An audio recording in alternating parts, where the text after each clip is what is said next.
On today's episode, Rebecca Bender joins the podcast. Rebecca is a longtime marketing pro who has led content marketing for companies and freelanced with MarketerHire. And in this episode, we talked about the core reason that Rebecca went freelance, how to use AI to measure content impact, and the future of AI in marketing, and so much more. So let's dive right into this episode. Just want to level set and give people an opportunity to know you a little bit better. So if you wouldn't mind starting us off with the quick, clip notes of your career as a marketer, what you've worked up until this point, and then also what you're most focused on right now, that would be super helpful. Yeah, absolutely. So my name is Rebecca Bender. I have been doing marketing now for about 10 years. I actually started out in Japan, oddly enough. So I graduated with a communications degree from Temple University in downtown Tokyo. And it was a really cool experience. And I was able to meet a lot of interesting people, see a lot of culture. And it also kind of jumped me into the journalism lifestyle. So I was a journalist down there at Kyoto News for a little bit. And it was really cool to see how another country does journalism. It opened my eyes a lot to that. And it also helped me kind of move into the content marketing role that I'm in now. So that journalism role moved me into working for the United States government. I was doing social media for them for multiple different accounts and kind of helping them organize everything because it was something that they hadn't had before. They actually didn't have a social media person at that point. You have to remember this is, 9 years ago. It was still somewhat new, so I had to kind of help them figure out how to organize all of their different social accounts and work through that process. That was my first big, I guess you could say, marketing job, was working for the government doing that. I then at that point came back to the US. So I had to switch positions since I was back in the US. And I started working for a company called Sandbox, where they're still kind of military affiliated, but I was able to do a lot of content marketing for them. And I actually became their full time email marketing manager. I kind of fell in love with email a little bit, and that is something that I even today, I always offer that to clients because it's something that I really enjoy doing is working with email and trying to find click-through rates and seeing where people are at, and kind of learning more about what makes people ting and makes them want to click on that email. So from that position, I then moved into another job doing something very similar, doing email marketing, but more on like a CSS and more like coding of the actual email. So making the templates and making them beautiful and aesthetically pleasing and all of that.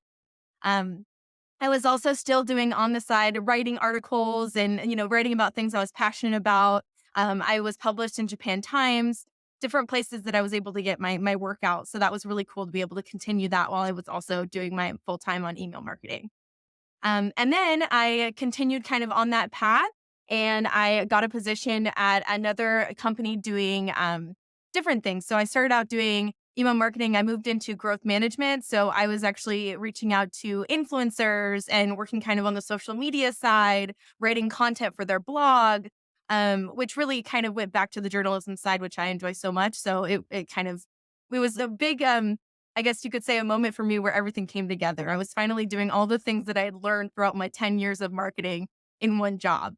I then at that point had a lot of people reaching out to me about doing work on the side or figuring out a different, way to work with me. And that's where Marketer Hire became such an awesome pivotal point for me. It was like, well, I can have my own kind of business through Marketer Hire and be able to have clients come to me and work with them. So I've now been at Marketer Hire for I think about 2 years. And it's pretty much been my full time doing client work. I now no longer work for a company. I do just straight up client work. So that's been a big transition, but super exciting and very fun for me to be able to meet a lot of different people, do a lot of different work. And yeah, so that's kind of where I'm at now is just working with different clients on my own regard and kind of freelance full time. And what kind of work is that you're specifically doing? What's the most common kind of scope that you're working through with clients? Yeah, so right now I am a content marketer, but that is very large span, right? So when someone says they're a content marketer, that could be, I help you with social media content, I help you with content on your blog, I help you with content on your website. Whatever it is, I'm able to kind of help work through whatever content they need. So helping with SEO, we'll talk about later AI, but working with AI to kind of find a brand voice for them and be able to implement that in every single thing that I write throughout, wherever they need me. And for you and your experience making that transition from working at companies all this time to then going freelance and fractional, what are the advantages of being a freelance marketer as opposed to working in-house? I think the big thing that I really loved about it is that I'm able to see a bunch of different projects and meet a bunch of different people. And it was kind of like every day was an exciting thing. Like I didn't know what I was going to get on my plate, and I think that was one thing that I found myself when I was working in the corporate world. It was like every day felt like Monday. It felt like the same thing over and over, and so it's nice to be able to have some curveballs thrown or different clients on your plate that you wouldn't expect, and maybe clients you wouldn't normally, reach out to. That's the people that I end up with, and then I end up flipping working with them. So it's really cool to be able to do that. Well, I want to dive into, your specific knowledge here and try to get as much out as we possibly can. And starting a little bit broader, would love to just kind of hear your use cases for AI right now in your own marketing workflows when you're working with clients. How are you using AI across different use cases? Yeah, so it's interesting because when I think back on when I first started doing marketing, AI wasn't even really a thing. No one really talked about it. It wasn't even like really seen across the board anywhere. And now it's everyone talks about AI and it's such a big deal. And if you're not doing AI, then you're behind the curve. But I honestly agree. And I think the big reason why is productivity. You can use AI for just about anything to help with productivity and to help, like I said earlier, get your brand voice across the board. So, I actually there's a couple of different, things you can use Chat GPT, but I've never, I mean, I recently just got done working with a client that was, attorneys or they worked with attorneys and it was a marketing, client that worked with attorneys. I know nothing about law. I don't pretend like I do. And so the concern was, well, how are you going to rate for us when you don't know anything about, any of and really, AI is what helped me kind of step through that process with them. I used AI to say, hey, this is the voice. This is what they're writing about. This is some of the topics that they've addressed on their blog recently. And then that helped me pull and be able to, continue the blog and keep writing for them, even though I have no experience in any of it. So On the AI front as well, one of the big struggles with content marketing is everybody kind of knows we need to do it, but the hard sell is how much should we invest in it and how can we even tell if it's working? I'm just curious if you have any insights as to how AI helps you actually measure a little bit more of the impact of things like content marketing. yeah, I there's actually an app that I use called Hotjar as well. And there's so many different options, right? There's so many different ways to go about this, but it's just one of the ones that I use. It allows you to see the whole entire page and the hot points that people are clicking on the page.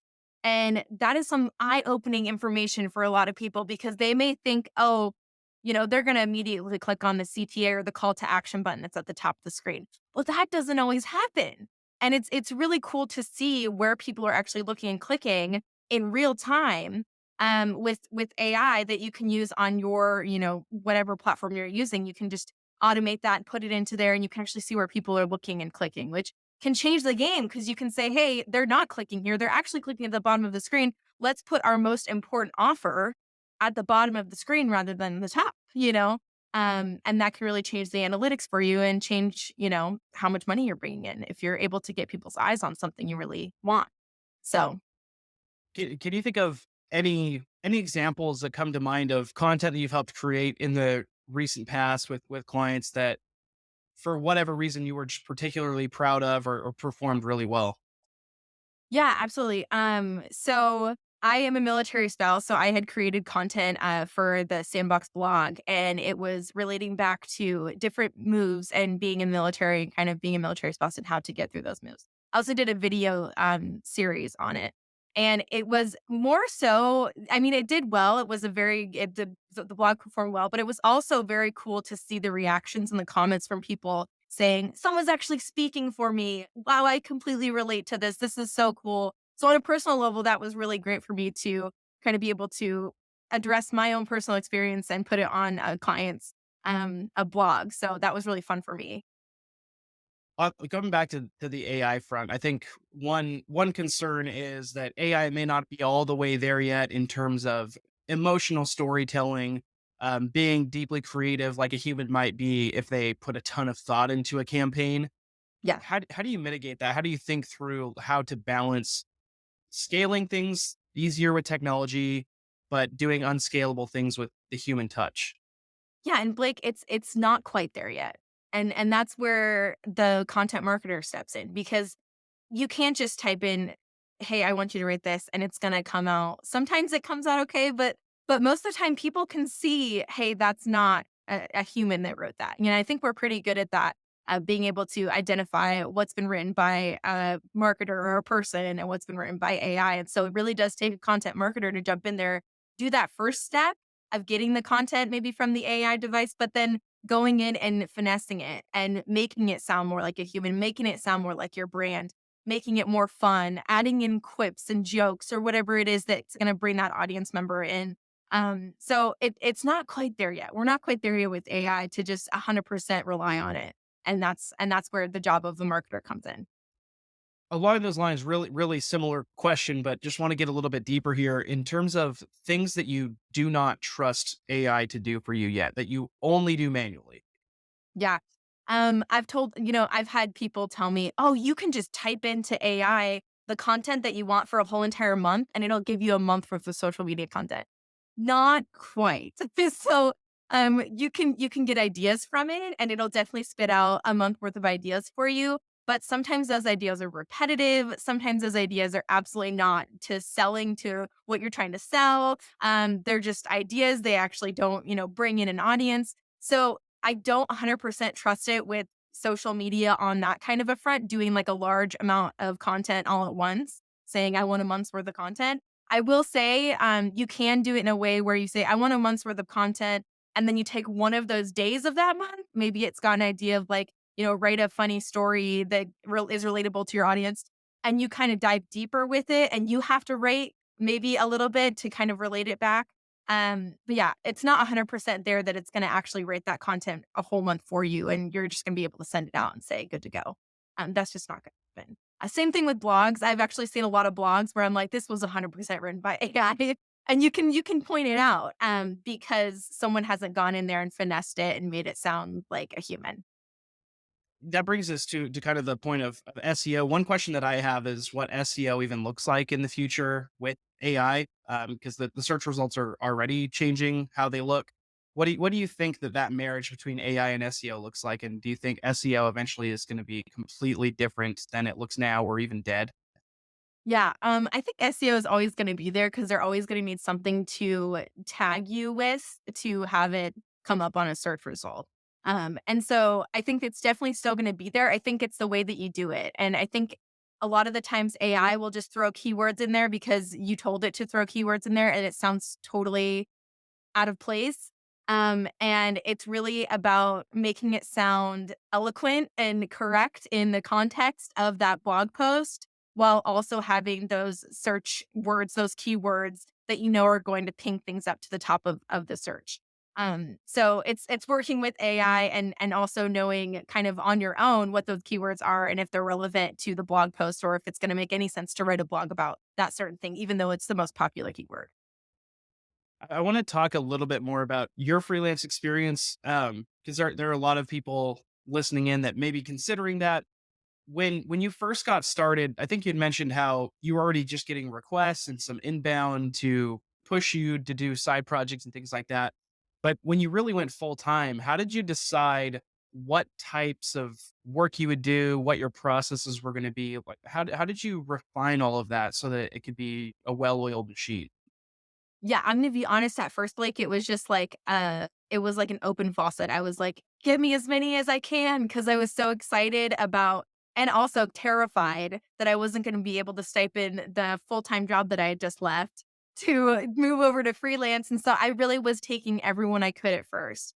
And now that I've done it for a while, I've gotten to the point where I'm like, I can figure out who is gonna be a client that works for me and who I maybe need to pass off to someone else that maybe I'm not the perfect fit for them. So I think that's kind of, I think, the transition for a lot of freelancers because they get really excited and they want to work with everyone. And that's the first bit is they're like, yes, yes, yes, bring them all in. But then you kind of learn a little bit about yourself and a little bit about what you enjoy doing. And, so I'm a little more careful now about who I take on, but I definitely, the way that I look about it is do I feel like I align with their morals? Do I feel like I align with their story? Is it something that I get excited about when I see, the information about this client? that really helps me decide if I'm going to say yes or no to a job or not. Couple last questions here, and then we'll wrap up. But I want you to look back at the very first day you started marketing compared to today. What are some of the key differences in the actual work that you do between that time period and now? Yeah, it's totally different, I think. I think when I first started, and this was, 10 years ago, that social media was a totally different landscape. I feel like content marketing was a totally different landscape. SEO was kind of, it was there, but not really thought too much about. Now that's at the top of the conversation. It was totally different. And I learned as I went. And I think that's what makes it so cool is that marketing is a constant learning. You're just every day I learn something new. Every day I'm reading new blogs about the way that, analytics are changing or that this is the algorithm is changing. Like every day is a learning process. And that's what makes marketing so fun.